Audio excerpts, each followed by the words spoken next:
اور عورتوں کا کیسا گھٹیا اور کیسا جس کو آپ کہیں کہ واہیات استعمال تھا کہ جوان لڑکی کو ہر سال تیار کر کے دریائے نیل میں ڈال دیا جاتا تھا، غرق کیا جاتا تھا۔ یہ اہمیت تھی اسلام سے پہلے عورتوں کی۔ اللہ اکبر، ایسا دور تھا میرے پیارے اسلامی بھائیوں کہ اگر تھوڑا سا ہم اسلام سے پہلے کے حالات دیکھیں نا عورتوں کے بارے میں، تو حیثیت کیا تھی کہ وہ مردوں کی خواہشات پورا کرنے کے لیے کھلونا تھیں۔ عورتیں دن رات مردوں کی خدمت کرتی، محنت مزدوری بھی عورتیں کرتی، اور جو کچھ کماتی وہ مردوں کو دے دیا کرتی، مگر وہ ظالم مرد ان عورتوں پر کچھ بھی خرچ نہ کیا کرتے، عورتوں کو جانوروں کی طرح مارتے پیٹتے تھے، ذرا ذرا سی بات پر عورتوں کے کان، آنکھ اور ناک کاٹ دیا کرتے تھے، عورتوں کو دردناک سزائیں دے کر قتل کر دیا کرتے۔ باپ کے مرنے کے بعد، اب دیکھیں کیا تھا اسلام سے پہلے، کہ باپ کے مرنے کے بعد جس طرح اس کے لڑکے جائیداد کے مالک ہو جاتے تھے، اس طرح اپنے باپ کی بیوی یعنی اپنی ماں کے بھی مالک ہو جاتے تھے۔ معاذ اللہ، اپنی ماں کو لونڈی بنا کر رکھتے تھے۔ اللہ اکبر، عورتوں کو ان کے ماں باپ، بھائی بہن، شوہر کی میراث میں کوئی حصہ نہیں ملتا تھا، عورتیں کسی چیز کی مالک نہیں ہوتی تھیں۔ عرب کے بعض قبیلوں میں تو یہ ظالمانہ دستور تھا کہ بیوہ ہو جانے کے بعد عورتوں کو گھر سے باہر نکال کر ایک چھوٹے سے تنگ اور تاریب جھونپڑے میں 1 سال کے لیے قید رکھا جاتا، کھانے پینے اور تمام ضرورتیں وہ اسی جھونپڑے میں پوری کیا کرتی تھیں۔ بہت سی عورتیں گھٹ گھٹ کر مر جاتی، جو زندہ رہ جاتی تو 1 سال بعد ان کے دامن میں اونٹ کی مینگنیاں ڈالی جاتی اور ان کو فورس کیا جاتا کہ کسی جانور کے بدن سے اپنے بدن کو رگڑیں، پھر اسی گندی حالت میں پورے شہر پر ان کا چکر لگایا جاتا تھا، اور گویا یہ اعلان ہوتا تھا کہ اس عورت کی اب عدت ختم ہو گئی ہے۔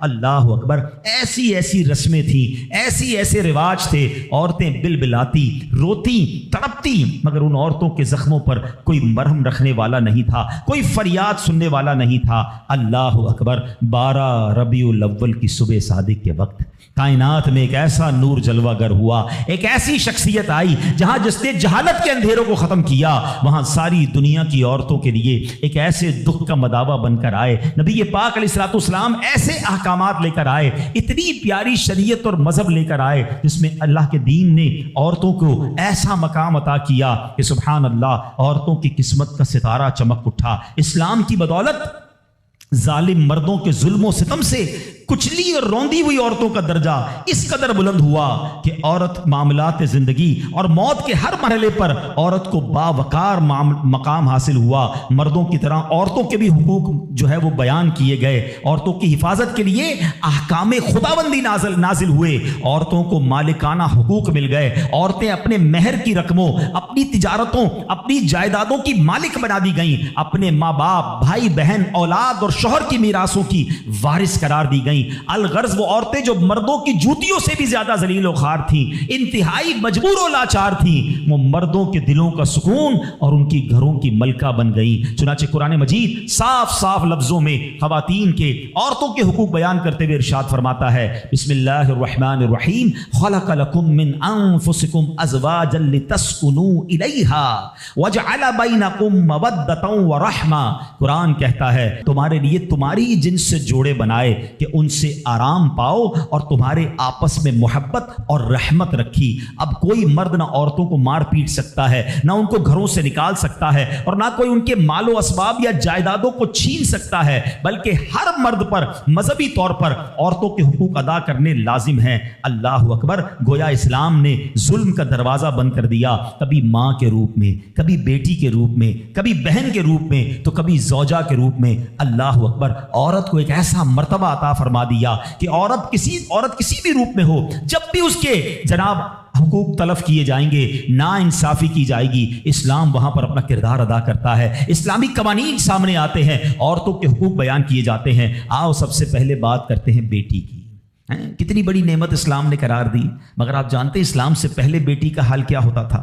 اللہ اکبر، بیٹی کی پیدائش کو شرمندگی سمجھا جاتا تھا۔ کسی کے یہاں بیٹی پیدا ہو جائے وہ لوگوں کے سامنے آتا نہیں تھا، کئی مہینے تک چہرہ نہیں دکھاتا تھا، یعنی وہ سمجھتا تھا کہ میری بہت بڑی ذلت ہو گئی ہے کہ میرے یہاں بیٹی ہو گئی۔ اللہ اکبر، بیٹیوں کو زندہ درگور کیا جاتا تھا، بیٹی کو بھی مار دیا جاتا اور بیٹی کی وجہ سے اس کی ماں کو مار دیا جاتا تھا۔ اللہ اکبر، قرآن کیا کہتا ہے؟ سبحان اللہ، کیسا پیارا مذہب ہے، کتنا شاندار ہمارا دین ہے۔ اللہ کا کلام کہتا ہے وَإِذَا بُشِّرَ أَحَدُهُمْ بِالْأُنثَى ظَلَّ وَجْهُهُ مُسْوَدًّا وَهُوَ كَظِيمٌ۔ قرآن کہتا ہے جب ان میں کسی کو بیٹی ہونے کی خوشخبری دی جاتی ہے تو دن بھر اس کا منہ کالا رہتا ہے، يَتَوَارَى مِنَ الْقَوْمِ مِنْ سُوءِ مَا بُشِّرَ بِهِ، اور وہ غصہ کھاتا ہے اور لوگوں سے چھپتا پھرتا ہے اس بشارت کی برائی کے سبب سے۔ اللہ اکبر، ایمسکہ علی ہون ام یدسہ فی التراب، کیا اسے ذلت کے ساتھ رکھے گا یا اسے مٹی میں دبا دے گا۔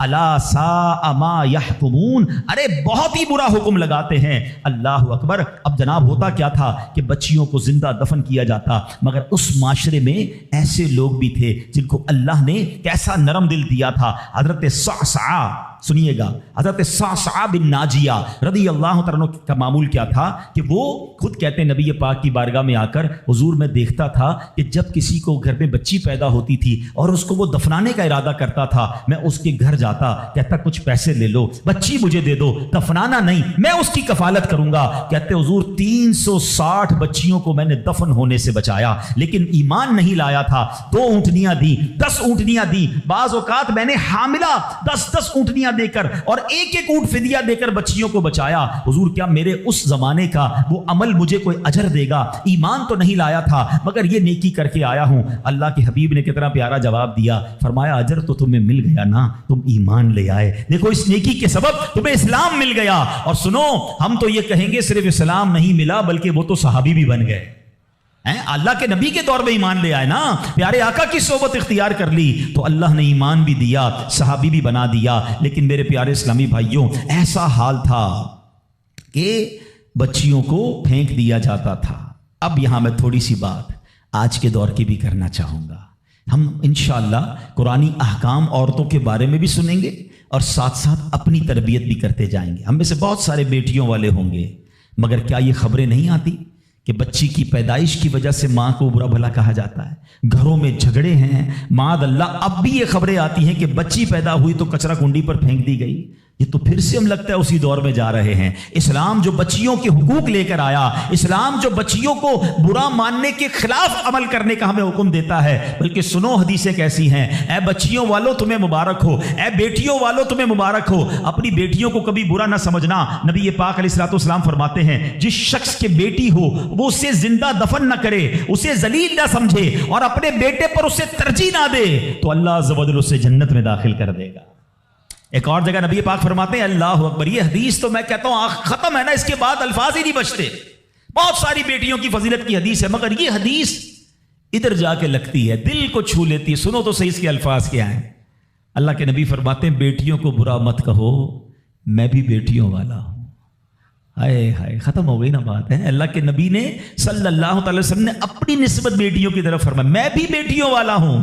بے شک بیٹیاں تو بہت محبت کرنے والیاں، غم گسار اور بہت زیادہ مہربان ہوتی ہیں۔ ایک اور حدیث سنو، نبی پاک فرماتے ہیں جو شخص 3 بیٹیوں یا بہنوں کی اس طرح پرورش کرے کہ ان کو ادب سکھائے۔ اب اسلام یہاں پر نہ صرف بیٹیوں کا درس دے رہا ہے، اے بہنوں والوں تمہیں بھی مبارک ہو، بہنوں کو حقیر نہ سمجھنا، یہ ان لوگوں کے لیے بھی درس ہے۔ اسلام جب نہیں آیا تھا نا تو بہنوں کے حقوق نہیں تھے، ان کو کوئی ورثے میں حق نہیں دیتا تھا، بہنوں کی شادیاں نہیں کرواتے تھے۔ مگر آج بھی کچھ قبائل سنا ہے ایسے ہیں، آج بھی بدبخت کچھ لوگ ایسے ہیں جو بہنوں کے حق دبا لیتے ہیں۔ ارے بہنیں تو غم گسار ہوتی ہیں، بہنیں تو بھائیوں کا مان ہوتی ہیں، ارے بہنیں ہوتی ہیں تو گھر میں رونق ہوتی ہے۔ ارے بہنوں کو عزت دیا کرو، بہنوں کو پیار دیا کرو۔ اور آج جو بہنوں کا حق دباتے ہیں، آج جو بہنوں کو ذلیل کرتے ہیں، نہ کرنا۔ ہمارا اسلام بہنوں سے محبت کا درس دیتا ہے۔ سنو بیٹیوں والو اور بہنوں والو، اللہ کے حبیب کیا فرماتے ہیں صلی اللہ تعالی علیہ وسلم، میرے نبی کا فرمان ہے کہ جس کی 3 بیٹیاں یا بہنوں کی اس طرح پرورش کرے، ان کو ادب سکھائے، ان سے مہربانی کا برتاؤ کرے، یہاں تک کہ اللہ عز و جل اسے بے نیاز کر دے، یعنی ان کا نکاح ہو جائے، تو اللہ تعالیٰ اس کے لیے جنت واجب فرما دیتا ہے۔ یہ ارشاد سن کر ایک صحابی کھڑے ہو گئے۔ صحابہ کے سوال بھی بڑے کمال کے ہوتے ہیں۔ یقین کرو ہمارے بہت سارے کام سیدھے جو ہے نا، ہمارے لیے بہت ساری آسانیاں صحابہ کے سوالات نے کر دی۔ اب ہو سکتا ہے یہاں میرا کوئی بھائی ایسا بیٹھا ہو جس کی 3 بیٹیاں نہ ہوں، وہ کہتا ہے میری تو 2 ہیں۔ صحابی نے سوال کیا حضور اگر 2 لڑکیوں کی پرورش کرے تو ارشاد فرمایا اس کے لیے بھی یہی اجر و ثواب ہے۔ راوی فرماتے ہیں یہاں تک کہ اگر ایک بیٹی کا بھی لوگ ذکر کرتے تو نبی پاک اس کے بارے میں یہی فرماتے. مگر ایک روایت اور بھی موجود ہے کہ ایک صحابی نے کھڑے ہو کر کہا حضور اگر کسی کی ایک بیٹی ہو, اللہ کے نبی نے فرمایا ایک بیٹی ہو تو بھی جنت واجب ہو جاتی ہے. بیٹیوں پر شکایت, بیٹیوں پر منہ چڑھاتے ہو, بیٹیوں پر لڑائی کرتے ہو, اللہ اکبر, یہ تو جنت میں جانے کا ٹکٹ ہے. تو اپنی بیٹیوں سے پیار کریں. اور باپ جتنے بیٹھے نا, مجھے پتا ہے وہ میری بات کی تائید کریں گے, شاید پیدائش پہ منہ چڑھایا ہوگا کسی نے, لیکن آج بھی باپ سے زیادہ کلوز بیٹی ہی ہوتی ہے. پیار وہ باپ سے بیٹی ہی کرتی ہے. گھر جاؤ تو بیٹی باپ کا انتظار زیادہ کرتی ہے. مگر نہ جانے کیوں بیٹی کی پیدائش کو, اچھا پھر اگر بیٹیاں ہو بھی گئیں, کسی کی 3 ہو گئیں, 4 ہو گئیں, نہیں ہو رہا بیٹا, تو کس بات کی لڑائی ہے؟ کیا عورت کے ہاتھ میں ہے کہ وہ بیٹا پیدا کرے؟ خامہ خائی گھر میں جھگڑا, تانے دینا اس بیچاری کو. اب تو میڈیکل سائنس بھی کہتی ہے جناب وہ کسی ایک کا قصور ہی نہیں ہے, اللہ کی دین ہے. لیکن خامہ خائی کسی ایک عورت پر جو ہے وہ ہنگامہ کر کے نہ جانے اس کی دل آزاری کا سامان کرتے ہیں. نہ کریں ایسا. میں آپ کو حدیث سنا رہا ہوں, اور اسلام عورتوں کے حقوق کی شاندار انداز سے بیان کرتا ہے. اللہ کے نبی علیہ الصلوۃ والسلام فرماتے ہیں جب کسی کے ہاں لڑکی پیدا ہوتی ہے, سنو, گھر پہ مہمان آئے تو اچھا لگتا ہے نا, اور کوئی بڑا اہم مہمان آ جائے, کوئی بڑے بزرگ آ جائیں تو کتنا خوش ہو جاتے ہیں آپ. کئی ایسے بزرگ ہوں گے, کئی ایسے علماء ہوں گے, کوئی ایسی شخصیت ضرور ہوگی جس کو آپ اپنے گھر بلانا چاہتے ہوں گے. مگر آپ سوچتے ہوں گے یار وہ میرے گھر کیسے آئے گا, بہت بڑا آدمی ہے, بڑا مصروف شخص ہے, پسند تو مجھے بہت ہے مگر میں گھر نہیں بلا سکتا. سنو, جب تمہارے گھر بیٹی آتی ہے تو پتہ ہے کون مہمان آتا ہے؟ اللہ کے نبی فرماتے ہیں جب کسی کے ہاں لڑکی پیدا ہوتی ہے تو اللہ عز و جل فرشتوں کو گھر بھیجتا ہے. ہاں, آپ کے گھر فرشتے آتے ہیں, اور کیا کہتے ہیں؟ فرشتے آ کر کہتے ہیں اے گھر والوں تم پر سلامتی ہو. پھر فرشتے اس بچی کو اپنے پروں کے سائے میں لیتے ہیں, اس کے سر پر ہاتھ پھیرتے ہوئے کہتے ہیں یہ کمزور سی جان ہے جو ایک کمزور جان سے پیدا ہوئی ہے. جو شخص اس کمزور جان کی پرورش کی ذمہ داری لے گا تو قیامت تک مدد خدا اس کے شامل حال رہے گی. تو اب کبھی بھی بیٹیوں پر زیادتی نہیں ہونے دینی. ہاں, بیٹیوں کی دعائیں لو, بیٹیوں کی خدمت کرو. اور اے بھائیوں جن کی بہنیں ہیں, ہمارا اسلام بہنوں سے محبت کا درس دیتا. یقین کریں بہنوں کی دعائیں بھائی کو بہت اوپر لے جاتی ہیں. خوش نصیب ہے وہ بھائی. اچھا, ہمارے ایک اور نظام پتہ ہے کیا ہے کہ جب تک ماں باپ کے ساتھ رہ رہے ہیں تو چلے بھائی بہنوں میں پیار ہے. اب بھائی بہنوں میں شادی ہو گئی, سب کی شادیاں ہو گئیں اور ماں باپ چلے گئے, تو اب نارملی لوگ اپنی بہنوں کو اگنور کرتے ہیں. اب یار میں تو اپنی بیوی کو دیکھوں گا, اپنے بچوں کو دیکھوں گا, اپنی کمائی کو دیکھوں گا. نہیں, اب بھائی کا کام ہے کہ وہ والد کا کردار ادا کرے. بہنوں کو یہ احساس دلائے کہ تمہارے ماں باپ چلے گئے ہیں مگر تمہارے بھائی زندہ ہیں. ہر مشکل میں تمہارے بھائی تمہارے ساتھ کھڑے ہوں گے. کبھی بہنوں کو یہ ریئلائز مت کرانا کہ وہ اکیلی کہیں کسی پرابلم میں ہو تو وہ اکیلے میں سوچے کہ میرے ماں ہوتی تو میں کس سے ماں سے بات کر لیتی, باپ ہوتا تو میں باپ سے کہہ دیتی, بھائی کو کیا کہوں وہ تو سنتا ہی نہیں ہے. ہیں ایسے بھائی آج بھی کہ بہنیں انہیں اپنا دکھ بھی شیئر نہیں کرتی ہیں, بلکہ بھائیوں کو پڑی نہیں ہے بہن کدھر گئی. یہ مت کرنا. اگر تم اپنے ماں باپ کی روح خوش کرنا چاہتے ہو نا تو بھائی بہن جڑ کے رہو, بھائی بہنوں میں پیار رکھو. یہ پیسہ سب کچھ نہیں ہے. ارے جو کچھ میرے پاس ہے اگر میرا بھائی بہنوں پہ خرچ ہو جائے تو اس سے اچھی کیا چیز ہے؟ یہ یاد رکھے جو سوشل میڈیا پہ ہزاروں فرینڈ بنائے بیٹھے نا کہ میرے 5000 فرینڈ تو میرے 10,000 فرینڈ, کسی دن بستر پر پڑو گے نا اسپتال میں تو اس بستر کے کنارے تمہیں تمہارے بھائی بہن ہی نظر آئیں گے. اس سوشل میڈیا والا تمہارا جو سارے دن چیٹنگ جس کے ساتھ واٹس ایپ پہ لگے ہوئے ہو نا گروپ میں, کوئی نظر نہیں آئے گا. جب تمہارے گھر میں کوئی بچے کا پرابلم ہوگا, رات آدھی رات کو اگر تمہارے گھر کوئی آ کے تمہیں دلاسا دے گا تو تمہارے بھائی بہن ہوں گے. میں کئی بار بیان میں ایک مثال دے چکا ہوں, چلو آج پھر دے دیتا ہوں, کاش یہ بات سمجھ آ جائے. یہ جو فیملی ہوتی ہے نا یہ تسبیح کی طرح ہوتی ہے, اور ہم نے دیکھا ہے کہ جو یہ جو ہے نا تسبیح کے اوپر والا حصہ یہ ماں باپ ہوتے ہیں. یہ ٹوٹ جائے نا, ماں باپ چلے جائیں, پوچھو ان سے جن کی ماں چلی گئی ہے, پوچھو ان سے جن کے والد چلے گئے. جب یہ چلے جاتے ہیں نا تو اپنے بھائی بہنوں کو جس طرح تسبیح کے دانے بکھرتے ہیں نا اس طرح بکھرتے دیکھا ہے. جب تک ماں باپ ہیں پہلے تو ان کی برکتیں لینا, اور جب یہ چلے جائیں نا تو یہ دانے بکھرنے مت دینا, جوڑ کے رکھنا اپنی فیملی کو. یہ فیملی یہی تو پیار ہے زندگی میں. تھوڑے سے پیسوں کے لیے بھائی بہن لڑتے ہیں, جائیداد کے لیے بھائی بہن لڑتے ہیں, تھوڑے کاروبار کے لیے لڑتے ہیں. ارے قربان کر دو, کوئی بات نہیں, بھائی کو تھوڑا زیادہ چلا جائے, بہن کے میری بہن کے گھر میں ہی جا رہا ہے نا, یہ تیرا ہے یہ میرا ہے نہ کیا کرے. یہ گھر کی محبتیں آپ کو بہت ساری بیماریوں سے بچاتی ہیں. حدیث پاک میں آتا ہے جس کا مضمون ہے جو چاہتا ہے کہ اس کی زندگی میں اضافہ ہو جائے, عمر میں اضافہ ہو جائے, بری موت سے بچے, اسے چاہیے کہ وہ صلہ رحمی کرے. صلہ رحمی کیا ہے؟ اپنے رشتہ داروں کے ساتھ اچھا سلوک. اور رشتہ داروں میں the closest family member جو ہے وہ بھائی بہن ہیں, وہ ماں باپ ہیں, بیوی بچے ہیں. ارے ان کو چھوڑ کر دنیا سے محبتیں جتا رہے ہو؟ نہیں میرے پیارے اسلامی بھائیوں, تو اپنی بچیوں کے ساتھ اور اپنی بہنوں کے ساتھ بالخصوص اچھا سلوک کرنا. خوش نصیب ہے وہ بھائی جو بہنوں کا مان ہے. خوش نصیب ہے وہ جو والد جو اپنی بچیوں کے ساتھ اچھا برتاؤ کرتا ہے. اور میں نے خود دیکھا ہے, آپ نے بھی دیکھا ہوگا, میں نے دیکھا ہے, بلکہ میں نے ایک طرح سے انٹرویو لیا ہے ایک رشتہ دار کا, یار آپ کی 4 بیٹیاں ہیں, 3 بیٹیاں ہیں. کہتا ہے یار جب سے بیٹیاں آئی ہیں پتہ نہیں رزق کدھر سے آ رہا ہے. بیٹیاں تو کیا آئی ہیں, اللہ نے رحمت کے دروازے کھول دیے ہیں, کیونکہ اس نے منہ نہیں چڑھایا. کچھ ہوں گے ایسے بیٹیوں والے جن کا ہاتھ تنگ ہوگا, تو غور کرو جب بیٹی ہوئی تھی تو شکر کیا تھا یا شکوہ کیا تھا؟ اللہ نے تو بھیجی تھی رحمت تمہارے گھر پہ, تم نے اس وقت بھی اللہ کو ناراض کیا, بیوی کو گالیاں دی, ہنگامہ کیا, اب کہتے ہو رحمت نہیں آ رہی. تم نے تو کتنی ناشکری کر لی. اگر تم سجدہ شکر ادا کرتے, اللہ کی بارگاہ میں راضی رہتے, اللہ بیٹیاں تو دیتا مگر تم پر رحمت کے اور دروازے بھی کھول دیتا. اور ہم نے دیکھا ہے لوگوں کے رزق کو بڑھتے ہوئے. تو کبھی بیٹی کی پیدائش پر آپ نے منہ نہیں چڑھانا ہے, ہاں نہ اپنی زوجہ کو تانے دینے ہیں. اور بیٹیوں کا خیال رکھیں, بہنوں کا خیال رکھیں. اور آگے چلتے ہیں اسی طرح. اچھا, نبی پاک کا انداز اپنی بہن کے ساتھ کیا تھا؟ اللہ کے حبیب علیہ الصلوۃ والسلام کی ایک دودھ شریک بہن تھی, حضرت شیما, رضائی بہن تھی نبی پاک کی. اب پیارے آقا کس طرح ان کے ساتھ برتاؤ کرتے تھے کہ ایک بار آپ علیہ الصلوۃ والسلام کی بارگاہ میں جو بہن حاضر ہوئی نا, تو نبی پاک ان کی تشریف آوری پر کھڑے ہو جایا کرتے, اپنی بہن کی آمد پر ان کی دل جوئی فرماتے, ان پر خوب نوازشیں فرماتے. ایک بار پیارے آقا علیہ الصلوۃ والسلام نے اپنی مبارک چادر بچھائی اور اپنی بہن سے پتہ ہے کیا کہتے ہیں, مانگو تمہیں عطا کیا جائے گا, سفارش کرو تمہاری سفارش قبول کی جائے گی. بہن جانے لگی تو نبی پاک نے ایک لونڈی یعنی ایک اس کو خادمہ بھی دے دی اور 2 اونٹ بھی عطا فرما دیے. اچھا, اپنی بیٹی کے ساتھ کیا برتاؤ ہے نبی پاک کا؟ ہے بیٹیوں کو جو ڈیگریڈ کرتے ہیں. سنو, خاتون جنت بی بی فاطمہ رضی اللہ تعالیٰ عنہ جب نبی پاک کی بارگاہ میں آتی, آقا کھڑے ہو کر استقبال کرتے, اپنی بیٹی کے ہاتھ کو نبی پاک چوما کرتے, کبھی ماتھے پر بوسہ دیتے. پیارے آقا اپنی جگہ اپنی بیٹی کو بٹھایا کرتے. اور یہی انداز خاتون جنت کا بھی تھا کہ جب نبی پاک خاتون جنت کے پاس جاتے, وہ کھڑی ہو جاتی اور نبی پاک کا استقبال کرتی, پیارے آقا کے ہاتھوں کو بوسہ دیتی, اپنی جگہ نبی پاک کو بٹھاتی. یہ پریکٹیکلی نبی پاک نے بتایا کہ بہن کے ساتھ برتاؤ کیا ہے, بیٹی کے ساتھ برتاؤ کیا ہے. اب آؤ ہماری زندگی کا ایک بہت اہم ساتھی ہے جس کو ہم سفر کہا جاتا ہے. اسلام بیوی کے بارے میں کیا درس دیتا ہے؟ یہ بھی بڑا پرابلم ہے. اچھا, بعض اوقات لوگ اپنی شاید والدہ سے, میں سے ابھی ماں کی بات سب سے آخر میں کروں گا, اور فیملی ممبر سے اب بھی بہت پیار کر رہے ہوتے ہیں, مگر بعض اوقات بیوی کو بڑا ڈیگریڈ کرتے ہیں.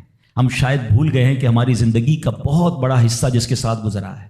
میں بیان میں پہلے بھی کہہ چکا ہوں, کبھی سوچا آپ نے, ایک تو اللہ نے آپ کا اس کو ساتھی بنایا, اور ہم اس کے ساتھ بعض اوقات زیادتی کرتے ہیں. ہم کاروبار میں تکلیف میں ہوں, ہم باہر کسی ٹینشن میں ہوں, کسی بندے سے کسی بات کوئی بری لگ گئی, سارا غصہ آ کر اب بندے نے اپنی زوجہ پہ نکالنا ہے, کیونکہ وہ بیچاری تو کچھ نہیں کہہ سکے گی. پہلے کے زمانے جاہلیت میں بھی یہی تھا کہ عورتوں کو پیر کی جوتی سے زیادہ ذلیل سمجھا جاتا تھا. مگر کیا آج بھی کچھ گھرانوں میں ایسا نہیں ہے؟ آج تک میں ویسے سوال کرتا ہوں, شاید غالب گمان ہے کہ جو یہاں ازواج والے, زوجہ والے بیٹھے, شادی شدہ بیٹھے, ہماری زوجہ کی شاید ہر دعا میں ہم ہوتے ہیں. ہم اپنی بیوی کے لیے کتنی دعا کرتے ہیں, غور کیجیے. حالانکہ میں نے دیکھا ہے کہ جن کی شریک حیات دنیا سے جاتی ہے نا, ان لوگوں کو میں نے ٹوٹتے بھی دیکھا ہے. تو ایسا نہ کریں. جس طرح وہ آپ کے لیے محبت کا اظہار, دعاؤں کی آپ کی خدمت گار ہے, آپ بھی اس کے لیے اچھا برتاؤ کریں. اور نبی پاک کا کیا انداز تھا. میں تو آج اسلام کی, شریعت کی, اللہ کے نبی کی بات کرنے آپ کے سامنے آیا ہوں. اللہ کے حبیب علیہ الصلوۃ والسلام سے سوال کیا گیا کہ حضور آپ کو دنیا میں سب سے زیادہ پسند کون ہے؟ پوری کائنات میں آپ کو سب سے زیادہ پسند کون ہے؟ اللہ کے حبیب نے فرمایا عائشہ. نبی پاک نے اپنی زوجہ کا نام لیا. پھر فرمایا ان کے والد حضرت ابوبکر صدیق رضی اللہ تعالیٰ عنہ. پھر نبی پاک گھر اپنی ازواج کے ساتھ کیا انداز ہوتا تھا؟ گھر کا سودا سلف لے کے جاتے, کھانے پینے میں ہاتھ بٹاتے, محبت اور پیار کا اظہار فرماتے. سافٹ ماحول تھا گھر کے اندر. ہمارے گھر میں ایسا ماحول ہے نہیں میرے پیارے اسلامی بھائیوں. ہمیں یہ سوچنا ہے کہ ہمیں اپنے گھر والوں کے ساتھ کیا انداز اختیار کرنا ہے. نبی پاک علیہ الصلوۃ والسلام فرماتے ہیں کہ اسلام سے پہلے, بلکہ بخاری شریف کی حدیث بتاتا ہوں, اسلام سے پہلے مال کے لیے جانوروں اور دوسرے ساز و سامان کے ساتھ ساتھ بیوی کو بھی رہن رکھوا دیا جاتا تھا. جیسے پیسے کوئی رہن رکھواتا تھا نا, بیوی بھی ایک مال کی طرح تھی, لوگ گروی رکھوا دیتے تھے اپنی بیوی کو. یہ اسلام سے پہلے بیویوں کا حال تھا. اللہ اکبر. اسلام نے نکاح کے ذریعے عورت کو مرد کے آدھے ایمان کا محافظ قرار دے دیا. قرآن کہتا ہے وعاشروہن بالمعروف, ان سے اچھا برتاؤ کرو. اسلام نے بیویوں کے ساتھ اچھا برتاؤ کرنے والے کو سب سے بہترین قرار دیا. اللہ اکبر. خواتین تو میں کہتا ہوں میں یہاں انشاءاللہ اس بات کو بھی اگر واقعی عقل مند خواتین اس بیان کو سنیں گی تو وہ جو مسکنسیپشن پیدا کیا جاتا ہے کہ جناب اسلام میں عورتوں کو آزادی نہیں ہے, جناب اسلام میں عورتوں کے لیے گھٹن ہے, اللہ اکبر, ذرا پہلے اسلام سے پہلے کے حالات پڑھو اور اس کے بعد اسلام کے آنے کے بعد عورتوں کو کیا شاندار مقام میرا دین دیتا ہے. اللہ کے نبی نے دا بیسٹ لوگوں کی جب مثال بیان کی, بہترین لوگوں کی مثال بیان کی, تو نبی پاک فرماتے ہیں, ترمذی کی حدیث ہے, سب سے بہتر وہ ہے جو اپنے اہل کے لیے بہتر ہو, یعنی اپنی فیملی کے لیے بہتر ہو. اور آقا فرماتے سنو میں تم سب سے زیادہ اپنے اہل کے لیے بہتر ہوں. نبی پاک سب سے زیادہ اپنی فیملی کے لیے بہتر. نبی پاک علیہ الصلوۃ والسلام سے ایک شخص نے پوچھا, حضور شوہر پر بیوی کا کیا حق ہے؟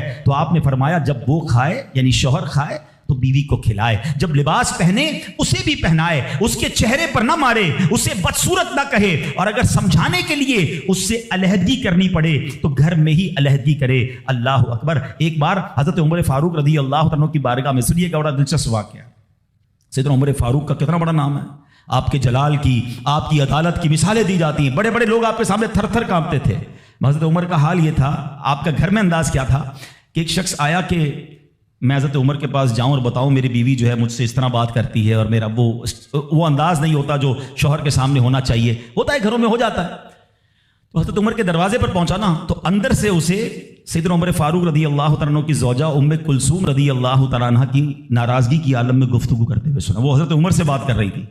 تو وہ شوہر سوچنے لگا کہ میں تو اپنی بیوی کی شکایت لے کر آیا تھا, حضرت کے تو گھر کا بھی معاملہ ہی ایسا ہی ہے. تو وہ کہتے میں واپس ہونے لگا. حضرت عمر نے بلا لیا, کیوں آئے تھے؟ تو کہا کہ میں تو حضرت اپنی بیوی کی شکایت کرنے آیا تھا, مگر میں آپ کے دروازے پر آیا, آپ کے گھر کا ماحول دیکھا تو میں سمجھ گیا ہم دونوں ایک ہی معاملے میں ہی ہیں, آپ کا بھی ویسا ہی حال ہے.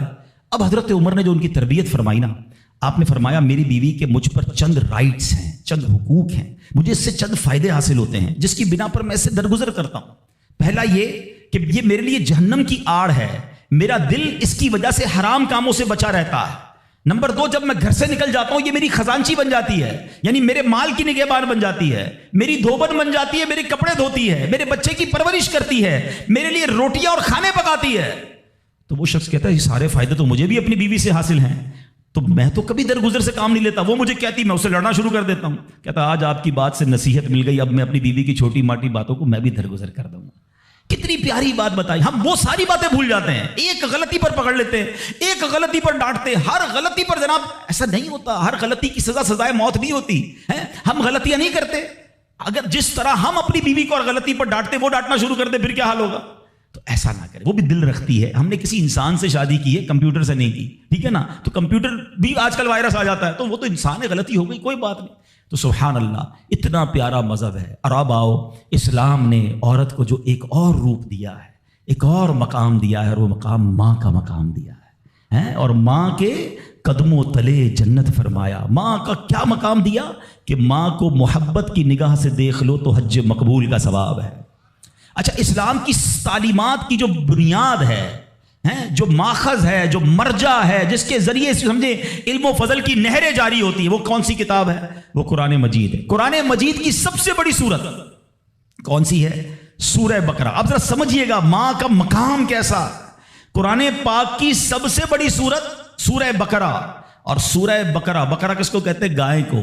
یہ کون سی گائے تھی؟ یہ دنیا کی سب سے قیمتی گائے تھی. اگر اس تفسیر کو پڑھیں نا تو اللہ اکبر, پتہ یہ چلے گا کہ قرآن پاک کی سب سے بڑی سورت, اس کا جو سینٹرل آئیڈیا ہے, جو مین ٹاپک ہے, وہ بھی ماں کا ادب ہی ہے. وہ ایک نوجوان ہی تو تھا نا جس نے ماں کی خدمت کی, اور اللہ نے اس خدمت کا صلہ یہ دیا کہ ایک ایسی گائے ان کو مل گئی کہ جو سونے کے وزن کے مطابق بیچی گئی. تفصیلی واقعہ ہے, میں واقعہ پورا بیان نہیں کرتا, اشارہ دے رہا ہوں کہ سورہ بقرہ کا بھی اگر پیغام پڑھے, مفسرین نے لکھا کہ سورہ بقرہ کا پیغام یہ ہے کہ اپنی ماں کا ادب کرے, اپنے والدین کا ادب کرے. اور جب والدین کا ادب کرتا ہے اللہ ایسے نوازتا ہے, غیب کے خزانوں سے نوازتا ہے. اور ماں کی دعائیں, اللہ اکبر. حضرت بایزید بسطامی کتنے بڑے اللہ کے ولی ہیں, آپ کے بارے میں آتا ہے کہ ایک بار سردی کی راتیں تھی, ماں کے لیے ماں نے پانی مانگا. آج کی ماں پانی مانگے تو بیٹا کہتا ہے خود پی لو ماں, بلکہ بچے ماں سے پانی مانگ رہے ہوتے ہیں. بستر پر بیٹھ کر ماں کو آرڈر چلا رہے ہوتے, امی پانی لے آؤ, اچھا چائے بنا دو, امی یہ کر دو. یار ماں ہے یہ ہوٹل والی ہے, اب تو بوڑھی ہو گئی نا ماں, اب تو تمہاری باری ہے کچھ ماں کی خدمت کر لو. کبھی خود کھڑے ہو کے پانی پلاؤ, کبھی خود کھڑے ہو کے ماں کو کوئی چیز پیش کرو, اب بھی ماں کو آرڈر دینا ہے. مگر کمال ہے ماں کہ بیٹا جوان ہو گیا، ماں بوڑھی ہو گئی خدمت سے، پھر بھی اس کا جی نہیں چراتی، پھر بھی اس کی خدمت کرتی ہے، ناشتے میں یہ کھانا ہے، بیٹا دوپہر کو کیا کھاؤ گے؟ اللہ اکبر۔ بایزید بستامی سے ماں نے پانی مانگا، آپ کہتے ہیں ٹھنڈی رات تھی، پانی لے کر ماں کے پاس گئے، ماں کی آنکھ لگ گئی۔ ہم جیسا کوئی ہوتا تو بستر کے کنارے گلاس رکھتا، خود بھی سو جاتا، سرد رات تھی، ساری رات پانی کا گلاس لے کے کھڑے رہے، پتہ نہیں کب ماں کی آنکھ کھل جائے، کب پانی کی ضرورت ہو۔ جب ماں کی آنکھ کھلی نا تو پانی تھوڑا سا نا آپ کی انگلیوں پر لگ گیا تھا، تو وہ برف بن گیا تھا، اتنی ٹھنڈی رات تھی کہ پانی برف بن گیا تھا۔ تو اب ماں نے جب پانی مانگا نا تو جب گلاس کو ڈیٹیچ کیا، گلاس کو الگ کیا نا تو خون نکلنے لگا چمڑی سے۔ تو ماں نے کہا کہ بیٹا یہ کیا ہوا؟ ماں نے خون بہتا دیکھا تو ساری بات بتائی کہ ماں اب میں پانی لے کر آیا، آپ آرام کر رہی تھی، میں کھڑا رہا، اب آپ نے پانی مانگا تو برف بن گیا تھا۔ تو ماں نے کیا کہا؟ اے اللہ میں اس سے راضی ہوں، تو بھی اس سے راضی ہو جا۔ ماں کی دل سے دعا لگی نا، وہ بایزید بستامی بن گئے، وہ اللہ کے ولیوں میں بہت بڑا مقام انہوں نے حاصل کر لیا۔ دیکھیے اچھا، آپ ہو سکتا ہے کسی کو شیطان سوال تو دماغ میں ڈال ہی دیتا ہے نا کہ یار ٹھیک ہے میری ماں بھی تو دعائیں دیتی ہے۔ دیکھیے ایک ماں تو ماں ہی ہوتی ہے، ماں کو تنگ کرو پھر بھی عموماً اس کی زبان سے دعا ہی نکلتی ہے۔ ایک دعا وہ ہے کہ آپ ماں سے کہیں اور وہ ماں دعا دے، ایک دعا وہ ہے کہ آپ کہیں نا ماں کو، خدمت ایسی کریں کہ ماں کے دل سے دعا نکلے۔ ہاں آپ کو بغیر بتائے آپ کا والد آپ کو دعا دے، آپ کی ماں آپ کو دعا دے، وہ دعا جو ہے نا، ہاں کتابوں میں لکھا کہ والدین کی دعا اولاد کے حق میں قبول ہوتی ہے۔ ہاں اگر دل سے دعا نکلے نا تو ماں باپ دعا دے دے اور وہ بھی دل سے دعا دے دے، پھر تو کیسا مرتبہ ہے۔ اور سبحان اللہ، ماں باپ کے بارے میں کتابوں میں یہاں تک لکھا کہ بیٹا باپ کے ساتھ ایسے رہے جیسے غلام آقا کے ساتھ رہتا ہے۔ تو اور باپ سے زیادہ خدمت کا حق کس کو کہا گیا؟ وہ ماں کو کہا گیا۔ تو آپ سوچیں کہ ماں کے کتنے حقوق بیان کیے اسلام نے۔ تو مبارک ہو ان خواتین کو، ماشاءاللہ ہمارا اسلام کس کس موقع پر عورت کے کیسے حقوق بیان کرتا ہے۔ اور سبحان اللہ، ایک بار نبی پاک علیہ الصلوۃ والسلام سے سوال ہوا، سوال کرنے والے نے بھی کتنا پیارا سوال کیا، اور یہ حدیث بخاری کی حدیث ہے۔ اللہ کے نبی علیہ الصلوۃ والسلام سے عرض کیا، حضور میرے حسن اخلاق کا سب سے زیادہ حقدار کون ہے؟ کون ڈیزرونگ ہے؟ سب سے زیادہ مجھے کس کے ساتھ حسن اخلاق کرنا ہے؟ حدیث کا خلاصہ نبی پاک نے فرمایا تیری ماں۔ پھر پوچھا حضور اس کے بعد سیکنڈ؟ فرمایا تیری ماں۔ کہ حضور اس کے بعد؟ فرمایا تیری ماں۔ 3 بار۔ پھر کہ حضور اس کے بعد؟ فرمایا تیرا والد۔ اچھا اب یہاں یہ حدیث تو پوری ہو گئی، مگر سبحان اللہ، اچھا کوئی نارمل آدمی حدیث، جو لوگ کہتے ہیں نا بھائی کسی مفتی صاحب کی کیا ضرورت ہے، تفسیر کی کیا ضرورت ہے، خود ہی قرآن پڑھ لو، خود ہی حدیث پڑھ لو۔ آج کے دور میں کوئی نارمل آدمی حدیث پڑھے تو خدا نہ خواستہ اس کا رزلٹ کیا لے گا؟ چلو بھائی اب والد کو پوچھنا ہی نہیں ہے، 3 بار ماں کا فرمایا نبی پاک نے، ماں کی خدمت کرو، ابا کو ڈالو سائڈ پہ۔ نہیں، اب اس کی انٹرپریٹیشن پڑھنا ضروری ہوگی، اب اس کی تفسیر اور اس کی شرح پڑھنا ضروری ہوگی۔ اللہ اکبر، علماء کی شان دیکھیں۔ پہلے تو علماء نے یہ ڈیبیٹ کیا کہ نبی پاک نے 3 بار ماں کیوں کہا، 1 بار والد کیوں کہا؟ کیونکہ اللہ کے نبی کی زبان سے جب بھی جو نکلا وہ حق نکلا، وہ ایسے ہی فضول کوئی بات نہیں ہوتی، ہر بات جو ہے وہ بڑی لاجیکلی، بڑی ڈیٹیلڈ، اور اللہ اکبر وہ اللہ کی طرف سے عطا ہوتی ہے۔ سیدی اعلیٰ حضرت فرماتے ہیں نا، وہ دہن جس کی ہر بات وحی خدا، چشمہ علم و حکمت پہ لاکھوں سلام، وہ زبان جس کو سب کن کی کنجی کہیں، اس کی نافذ حکومت پہ لاکھوں سلام۔ علماء کہتے ہیں 3 بار جو ماں کہا ہے نا، ایسے ہی نہیں کہا۔ ماں کے بچے پر 3 احسان ہیں۔ نمبر 1، ماں بچے کو پہلے 9 ماہ اپنے پیٹ میں پالتی ہے، اس کی جسم میں کتنی تبدیلیاں ہوتی ہیں، کتنی تکلیفیں وہ اٹھاتی ہے۔ نمبر 2، جب پیدائش ہوتی ہے، رائٹ دا ٹائم آف پیدائش، وہ بالکل موت کے قریب سے ہو کر آتی ہے، شدید درد اور ایسی کیفیت ہو جاتی ہے کہ کئی لوگ دنیا سے چلے بھی جاتے ہیں۔ اور تیسری، ماں مہربانی کیا کرتی ہے کہ اپنے بچے کو پھر پالتی ہے۔ فرمایا ماں 3 احسان کرتی ہے بچے پر، اس لیے 3 بار ماں کہا۔ اور ان تینوں احسانوں میں والد ایک احسان کرتا ہے، وہ بچے کو پالتا ہے، اس لیے 1 بار والد کہا۔ سبحان اللہ، ایک ایک لفظ حکمت بھرا ہے۔ اب علماء کہتے ہیں اس حدیث کا مطلب یہ ہوگا کہ عزت والد کی زیادہ کرے گا اور خدمت ماں کی زیادہ کرے گا، یعنی والد کا بھی احترام ہے۔ اللہ اکبر، یہ ہماری شریعت ہے۔ تو سبحان اللہ، آج میرے جو بیان کا موضوع ہے کہ اسلام عورت کا کیسا مقام بیان کرتا ہے، ہر روپ میں عورت کے حقوق کو جو ہے وہ سیف کرتا ہے، اس کے حقوق کو بیان کرتا ہے اور اس پر ظلم و ستم سے بچاتا ہے۔ تو سبحان اللہ، ہم یہاں جتنے بھی بیٹھے ہیں، کسی کے گھر میں بیٹی ہوگی، کسی کے گھر میں بہن ہوگی، کسی کے گھر میں زوجہ ہوگی، کسی کے گھر میں ماں ہوگی، ان تمام روپ میں ہمیں خواتین کے ساتھ اچھا برتاؤ کرنا ہے۔ اور اب جو مجھے مائیں سن رہی ہیں، میں ان سے بھی عرض کروں گا کہ اگر ماں باپ نیک ہوں تو اولاد پر اس کا کتنا خوبصورت اثر پڑتا ہے۔ شیخ عبد القادر جیلانی 5 سال کی عمر ہے، مدرسے جاتے ہیں، قاری صاحب نے کہا پڑھو بسم اللہ، آپ نے بسم اللہ الرحمن الرحیم پڑھ کر زبانی 18 پارے سنا دیے۔ قاری صاحب حیران ہیں، پہلی بار بچہ مدرسے آیا ہے، 18 پارے کیسے یاد کر لیے؟ کہا اور بھی تو پڑھو نا۔ کہا اتنے یاد ہیں؟ کہا کہاں سے یاد کیے؟ کہا میری ماں 18 پاروں کی حافظہ تھی، میں ماں کے پیٹ میں تھا، وہ تلاوت کرتی تھی، میں پیٹ میں قرآن یاد کر لیتا تھا۔ اچھا، یقیناً غوث پاک کی کرامت ہے، یہ آج کے دور میں پاسبل ایسے ہم جیسے لوگوں کے لیے پاسبل نہیں نظر آتا، لیکن ایک بات تو ہے نا کہ وہ تلاوت کرتی تھی، دودھ پلاتے وقت تلاوت کرتی تھی۔ سیدہ فاطمہ رضی اللہ تعالیٰ عنہا کے بارے میں بھی آتا ہے کہ خاتون جنت حسنین کریمین کو جب دودھ پلاتی یا جھولا دیتی تھی، انہیں قرآن سناتی تھی۔ آج ہم کیا کرتے ہیں، چھوٹے بچے کو بھی موبائل پکڑا دو، ہر کھلونے میں میوزک، اسٹارٹ سے ہی اس کو میوزک کا عادی ہم بنا رہے ہیں۔ تو میری مائیں، میرے بھائی، اگر آپ اپنے بچوں کو نیک دیکھنا چاہتے ہیں تو غوث پاک کی سیرت سے سیکھو کہ ماں باپ نیک تھے، اللہ نے اولاد کو کیسا بنا دیا۔ تو اگر میں اور آپ چاہتے ہیں، آج بیان تو ہو رہا ہے نا کہ ماں کے ایصال ثواب کرنا ہے، ماں کی خدمت کرنی ہے، لیکن بچے کو دین کے قریب لاؤ گے تو آپ کی خدمت کرے گا نا۔ آج کل تو دنیا کے اتنا حوالے کر دیا ماں باپ نے کہ بعد میں خود اپنے بچوں سے ڈر لگ رہا ہوتا ہے، ارے باپ رے باپ، میرا بچہ بڑا آفیسر ہے، میرا بچہ بڑا ڈگری ہولڈر ہے، وہ فلاں ادارے میں کام کرتا ہے، اس کو برا لگ جائے گا۔ ارے تف ایسی اولاد پر جس سے ماں باپ بات کریں تو انہیں ڈر لگے کہ بیٹے کو برا لگ جائے گا۔ اپنے بیٹے کو دیندار بناؤ، انشاءاللہ اگر آپ کا بیٹا صحیح معنوں میں دیندار بن گیا، عالم بنا، مفتی بنا، یا بے شک اچھی کتابیں پڑھ کر، قرآن و حدیث پڑھ کر اچھا مبلغ بن گیا، اس بیٹے کو ڈر لگے گا کہیں ماں باپ کو برا نہ لگ جائے۔ یہ فرق ہوتا ہے، بچہ دین سیکھے تو اب بچہ ماں باپ کا ادب کرتا ہے۔ تو بہرحال اگر ہم چاہتے ہیں کہ ہماری اولاد ہماری زندگی میں بھی ہماری فرما بردار رہے اور ہمارے مرنے کے بعد بھی ہمارے لیے صدقہ جاریہ بنے، تو ہمیں خود بھی نیک بننا ہوگا اور اپنے بچوں کو نیک ماحول سے وابستہ کرنا ہوگا۔ سبحان اللہ، غوث پاک رضی اللہ تعالیٰ کی سیرت کو دیکھیں، ماں کو کہتے ہیں ماں بغداد جانا ہے۔ کیوں جانا ہے؟ گھومنے پھرنے نہیں، علم دین سیکھنے۔ کیسی ماں تھی؟ آپ کہتی بیٹا جاؤ، اب محشر کے دن ملاقات ہوگی۔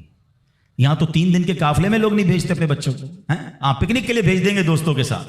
ہم نے دیکھا کچھ لوگوں کے بچوں دین کی طرف آنے لگے، ان کو روکا، اب بعد میں وہی بچہ جب نشے اور برے کاموں میں پڑ گیا تو باپ سر پکڑ کے بیٹھا ہے کہ یار میں نے دین سے تو دور رکھا، اب ایسی صحبت مل گئی کہ بچہ ہی ہاتھ سے چلا گیا۔ اپنے بچوں کو اب تم دعوت اسلامی کے مدنی ماحول میں یہ اجازت بھی مل گئی ہے کہ والد اپنے بچے کو خود مدنی قافلے میں بھی لے کر آ سکتا ہے۔ پہلے ہم نے ایک ایج لمٹ رکھی تھی، مگر والد یا بڑے بھائی کے لیے اجازت ہے کہ اپنے چھوٹے بیٹے کو یا چھوٹے بھائی کو بھی وہ مدنی قافلے میں لائے، تو اپنے بچوں کو مدنی قافلے میں خود لے کر آئیں۔ آپ آئیں گے تو وہ بھی آ جائیں گے، 3 دن 12 دن 30 دن، یہ تربیت ہوگی ان کی، اور وہ جتنی نیکی کی طرف جائیں گے اتنا انشاءاللہ آپ کی فرما برداری کی طرف آئیں گے، آپ کے لیے صدقہ جاریہ بنیں گے۔ تو سبحان اللہ، غوث پاک کی والدہ نے روکا نہیں بلکہ کہا جاؤ بیٹا، محشر میں ملاقات ہوگی، مگر نصیحت کیا کی؟ ہر حال میں سچ بولنا۔ اور سبحان اللہ کیسا سچ بولا تھا، ڈاکو نے حملہ کیا تھا نا، سارا مال بھی واپس کر گئے اور ڈاکو توبہ بھی کر گئے۔ کیوں؟ کہ آپ نے ڈاکوؤں کے سامنے بھی سچ بولا۔ سچی زبان سے جو بات نکلتی ہے نا وہ اثر رکھتی ہے۔ تو یہ ماں کی تربیت تھی نا۔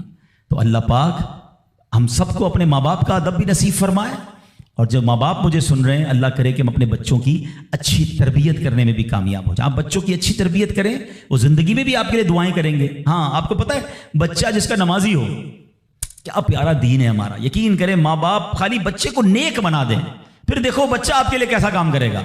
آپ دیکھیں ہر نماز میں بلکہ ہر قاعدہ آخیرہ میں وہ آپ کے لیے دعا کرتا ہے، اور کیسے دعا کرتا ہے؟ قبلہ رو با وضو بیٹھ کر، کیا کہتا ہے؟ ربنا اغفر لی ولی والدیہ